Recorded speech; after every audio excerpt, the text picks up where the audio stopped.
Hey, what's up, y'all? Y'all good? Y'all listen, let's get into something new. So we're going to get into Diarra from Detroit, right? And it premiered tonight on betplus. They came out with all three. They came out with the first 3 episodes for tonight. Well, when y'all get this, it'll be Friday. And I was going to do all 3 of them together, but I was like, no, I'm just going to break them up. So everything that I'm saying in this video is for entertainment purposes only, okay? So we're going to get into the first episode, which is called Chasing Ghosts, okay? So the scene opens with a commercial about missing minors, and there's this young black boy on the screen who they say went missing in 1995 when he was 6 years old. His name was Deontay Brooks. And as the camera starts to pan away from the TV, you see this thick red liquid that comes out of our bodies when injured. A chopper, a deceased person who looks like they got shanked with a Kool-Aid juice burst bottle. Yeah, I don't know what that's about. Then you see this lady crawling out of an underground tunnel or a hole, and we later find out that her name is Diarra, and she's the one who's narrating. And she says that she should have never went looking for that boy. But life is full of unsolved mysteries, and she remembered a man at the post office saying that minding your own business is a full-time job and everybody has to stay employed. Then we see her walking towards this shed and she pulls out a key. Then the scene takes us back to 1 month ago with her tossing and turning in bed, narrating the scene, telling us how all of this mess first started. And it started with heartbreak. We see her sitting outside of a restaurant. She watches this couple walk in and she gets out and watches them through the window. She says that she's been going through a lot, which has her suffering with insomnia. Then it takes us back to present day with her still tossing and turning in bed, and she hears a loud bump come from downstairs. So she gets up, grabs a statue, and walks downstairs like she's a superhero or something. And she couldn't believe it herself. She said that she just moved back to Detroit and she already getting robbed. Then someone comes up behind her and cocks that piece and tells her to not even think about it. She drops the statue and starts begging for her life. But then she says, if you are going to hurt me, can I at least take off my scarf so I won't be looking like Harriet Tubman in the crime scene photos? I'm like, girl, you worried about that? So the dude like, I ain't gonna tell you again to shut the F up. And he starts coughing. She recognized the cough. It was like, wow, Danger Johnson? He lifts his stocking cap from over his face and said, Diarra, girl, you back on the block? What up with you? He goes in to give her a hug and everything. As if he didn't just have that piece at her head and not in there robbing her house. She pushed him off her. So she pushed him off her like, man, get up off me. He said, my bad. I ain't know your mom still own this house. Then he started looking worried, talking about, is she here? She said, no, she's in Florida. And she pushes past him so she can go sit down and calm her nerves. Then he calls that other dude over who was hitting up the house with him. Baby, only to find out that's his stepson named Bone. I'm like, oh, so this how you raise? Oh, okay. So Bone apologized and says, I thought you was one of those gentrifiers. She looking at both of them like they crazy. And Danger wants Diarra to tell the stepson where he messed up while casing the house. And she's staring at him like, man, I ain't telling him nothing. Are you crazy? So next we see her telling Danger and Bone about her husband, asking her how she felt about an open marriage. She couldn't believe he asked her something like that, and she said she left and had talked to him in 3 months. And Danger looking around at how messy the kitchen is and tells Diarra that she needs to go see his therapist because she going through a lot. He was like, you're gonna need some help going through this divorce. And that was the first time hearing the D word said out loud like that. So the next day she heads to work and she see this man practicing karate outside this dojo. She tells him he was looking good, doing good, and then the scene opens inside of a school gym. And we learned that Diarra is a teacher and she's over there talking to her friend / co-worker named T. She's talking to him about the divorce suit. T doesn't feel like the husband is fighting for her. And Diarra has convinced herself that she's given the soon-to-be ex-husband, Swa, short for Francois, played by the Morris Chestnut, enough time to miss her and to come to find out, baby, Swa is the same dude that she was watching in the restaurant with somebody else. Baby, I guess Swa lives by the old adage of to get over one, get under another. T was like, it's time to move on with Diarra. So now she's sitting at home listening to sad songs while swiping through Tinder. Then she pulls up her favorites and she sees her husband's number. Then it flashes back to when they used to be together in that same restaurant. Now we back at school. She walking down the hall, still looking at the number like she wanted to call him, but she ain't sure. This young girl speaks to her in the hall and her hair is all over her head. She says, "Hey, Wandrika," but she becomes distracted by a lot of commotion up ahead and two students are in a fight. She break up the fight, but the boy who was getting towed up from the floor up, he finally got up off the ground and do this old Danielson move and looked like hauled off and swung. And he knocked the mess out of Diarra. The kids was like, oh. And instead of the two boys being in the principal's office, Diarra was in there. The principal tells her that she do too much. You be doing too much. She said, do you know what your coworkers call you? Captain Extra. So the principal asked Diarra, what are the 3 rules? Like, what are they? Child, one of the 3 rules are don't touch the kids. She said if a fight breaks out, whistle for security. If they don't show up, just pray. Basically, just pray that no one gets hurt or have to get carried out in the bag. Diarra says, but I was helping her kid. The principal didn't care nothing about what she was saying. She said, do it again and you gonna get rolled up. I was like, well, dang. So you can't help the kids? Like, what school she at? Cody? Mumford? Heck, at this point, is this their own version of Eastside High? Rest in peace, Mr. Joe Clark. So Diarra, she irritated because the principal said there ain't no bottom to get to when it comes to the fight because that school is the bottom. So she rides home listening to Eminem talking about white male anger ain't got nothing on black folks. And why she listening to Eminem's song KLU off the Marshall Mathers album? So now she pulled up at the house, right? Then somebody starts banging on her car window telling her to turn that mess down with all that trifling language. And Diarra looking at her like, really, Moni? Girl, you taught me how to cuss. Then Diarra and Moni start going back and forth. But while they going back and forth, Moni is cussing like a sailor.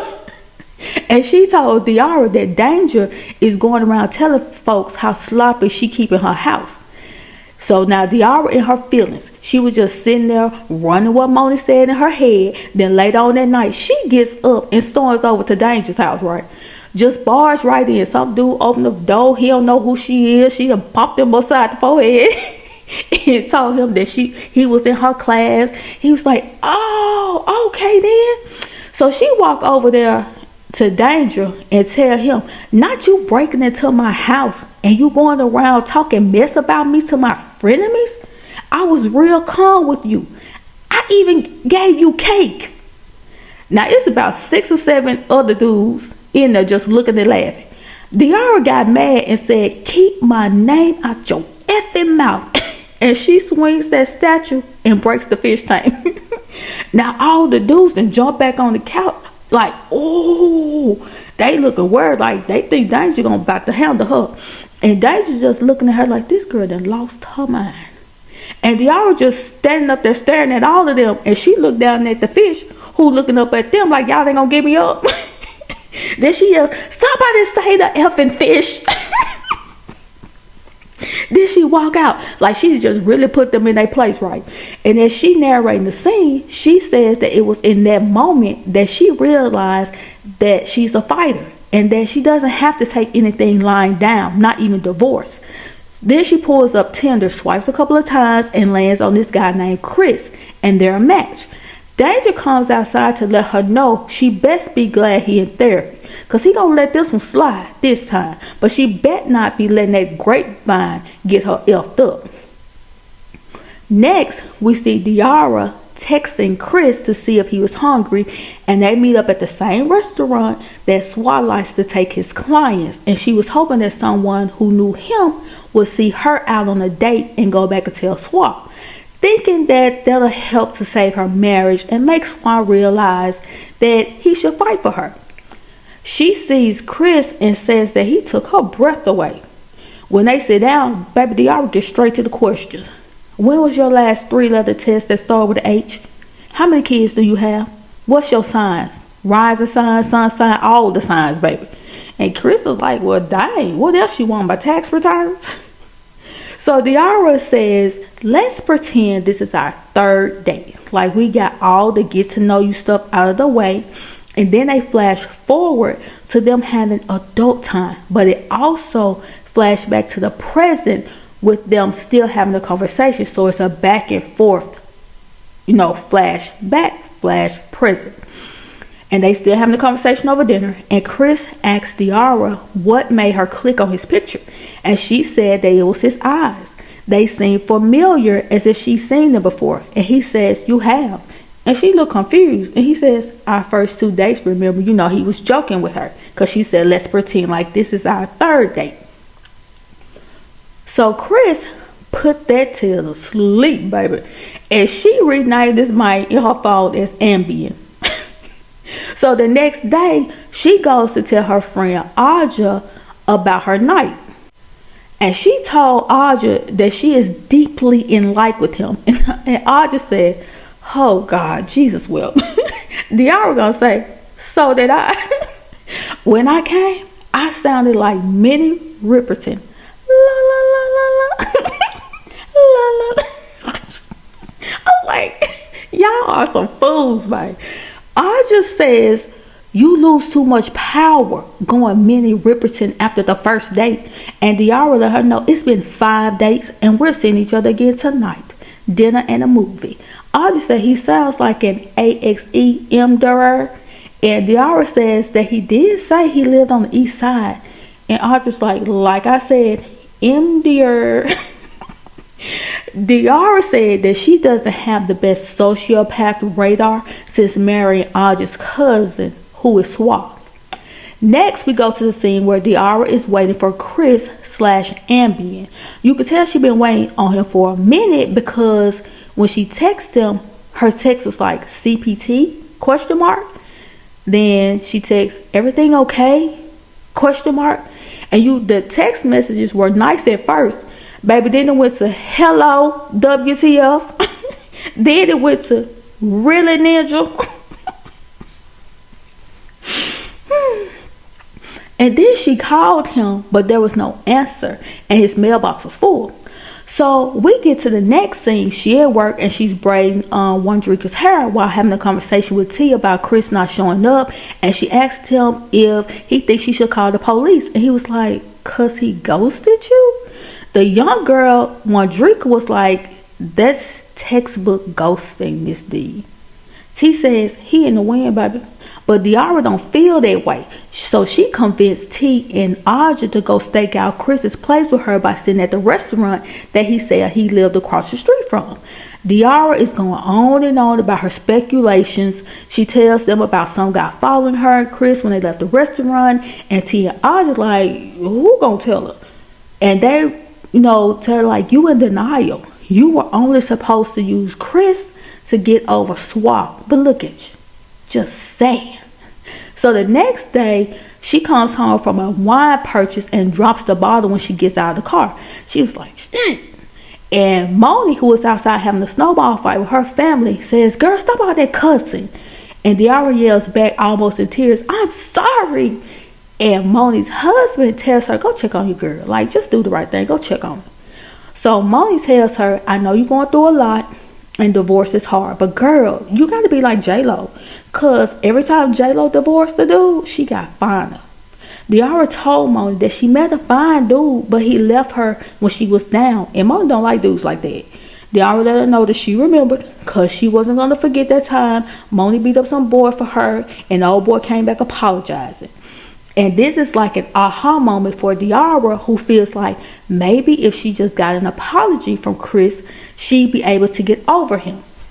So now she done convinced Moni to ride over to Chris's house with her. And Moni was looking at that old rundown apartment like, how in the heck did I convince her to talk me into this mess? Now, as they're going inside the building, the camera pans to somebody watching them from a car down the block. They get up to the apartment and Moni like, look girl, I got my mace, I got that sticker, I got my brass knuckles. Diarra tells her, listen here, little John Wick, just stay outside while I go in to check. But when she gets in there, she hears a lot of bumping around. So she starts walking towards the closet where she hear all the bumping coming from. And when she open the door, this unclothed white dude falls out. He mumbling through the duct tape that's over his mouth. Then Moni runs in and try to see what's going on, and she gets the sticker from Moni and get him up out them ropes. But when she got him out the ropes, he gets up, and even though Diarra was trying to stop him and ask him about Chris, he starts to struggle with her to get away, and he dropped this dog tag that had this symbol on it. They get back to the house. Then the same white man who was following Diarra and Chris walks up on Dee. She's scared and tries to get in the house, but it was only a process server trying to give her the divorce papers. So since her insomnia has kicked back in, she just up watching TV, and a karate commercial came on, which helped her figure out how the fight started between the boys. And the next day she talked to the one who was getting served and figured out that he liked one Drika. And when the other boy made fun of her hair, that student tried to fight for her honor. And Diarra was happy to know that there were still people out there who would fight for love. So next, she goes to the post office, and while waiting for them to get her mail, she notices a missing persons flyer on the bulletin board with the age progression picture on it. And she figures out that Chris is actually Deontay Brooks Jr., the 6-year-old who went missing in 1995. That's why she said that Chris's eyes look familiar to her, because she has seen that flyer so many times. So the lady behind her said that she always thought the mama did something to him and was just putting up posters to throw people off her scent. The lady was like, he been gone or DAD for like 25, 30 years now. Then the other gonna say to this lady, well, why was his face in the place last Friday? And the old lady looking at her like, TMI, baby girl, TMI. And this is also when she hears the man say that minding your own MFing business is a full-time job, and all of y'all need to stay employed. While narrating, she said in retrospect, she should have listened to old dude, but she just knew that Chris was missing, and she was determined to figure out all of that. So then we get a flashback of Chris leaving home and Diarra texting him. But while he's paying attention to his phone, these two dudes stepped to him, one swung on him, and they pushed him into a van. But while they were struggling to get him in the van, one of Chris's Jordans fell off. And shout out to Air Jordan 3 Retro OG Black Cement circa 2018, baby. And that's how the episode ends, y'all. This first episode was so good. If y'all watched it, please get down in the comments and tell me what y'all thought about it. Okay? Because I think this show is going to be really good. I've already watched all 3 episodes and they good, y'all. So make sure y'all get down in the comments. Please share this video so that other people know about the show. And I'll talk to y'all later.